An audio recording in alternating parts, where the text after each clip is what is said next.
Beliau bersabda, "Salatul jama'ati tafdulu salatal faddi bi 27 darajah." Salat jamaah lebih utama dibandingkan salat sendirian dengan 27 derajat. Hadis riwayat Bukhari dan Muslim. Bahkan beliau merasa kehilangan ketika ada sahabat yang tidak ikut salat berjamaah.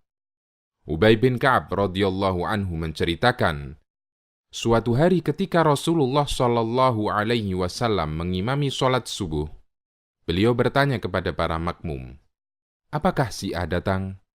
Apakah si B hadir?" Beliau menyebutkan beberapa orang munafik. Kemudian beliau bersabda, "Sesungguhnya shaf pertama itu seperti shaf para malaikat. Andai kalian tahu keutamaannya, kalian akan berebut untuk mendapatkannya." Hadis riwayat Abu Dawud, An-Nasai, dan disahihkan oleh Al-Albani. Sholat jamaah itu kan adalah bentuk dari organisasi juga, bahwa kita diharapkan untuk bisa membaca, melakukan iqra' terhadap apapun, baik itu tersurat maupun tersirat. Nah, sholat bagi saya bisa jadi ini adalah bukan hanya suatu gerakan untuk kemudian menyembah Tuhan, tapi bisa jadi ada sinyal-sinyal yang diberikan oleh Tuhan untuk kita pelajari, mungkin jadi ilmu. Jadi intinya kan kita berusaha untuk sensitif terhadap apapun sinyal yang diberikan Tuhan, bahwa ini jadi ilmu buat kita atau tidak. Kalau kita tidak sensitif, maka seperti Newton kejatuhan apel, ya tidak akan jadi ilmu, jadi bahan di Instagram atau di Facebook. Kita foto apelnya, kita misuk-misuk ke apelnya, tidak jadi ilmu. Tapi bagi Newton, karena sensitif, apel yang jatuh itu kemudian jadi ilmu.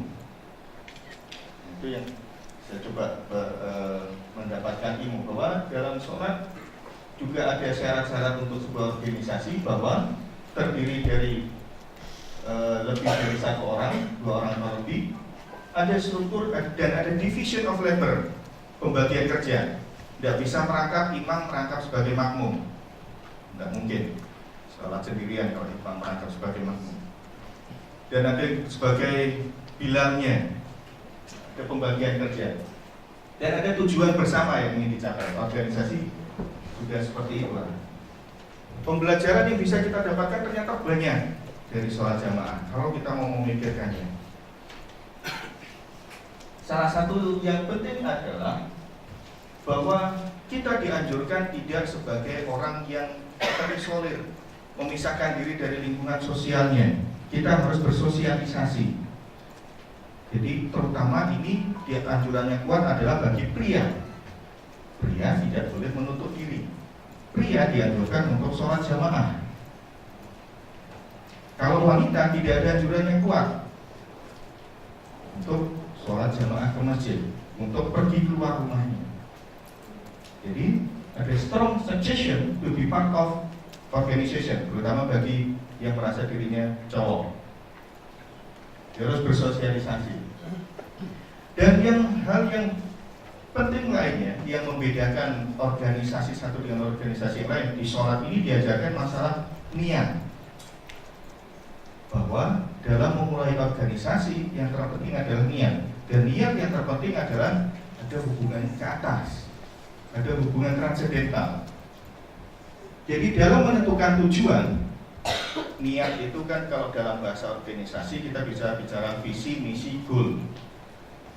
Niat berorganisasi kan visi, misi, goal. Dan inama a'malu binniyat, sudah disampaikan bahwa segala sesuatu dimulai dari niatnya apa, visi, misi, dan tujuannya apa.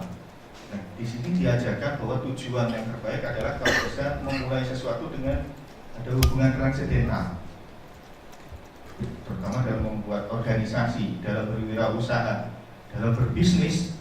Niat usaha itu apakah ingin dapat duit semata ataukah ingin dapat duit yang berkah.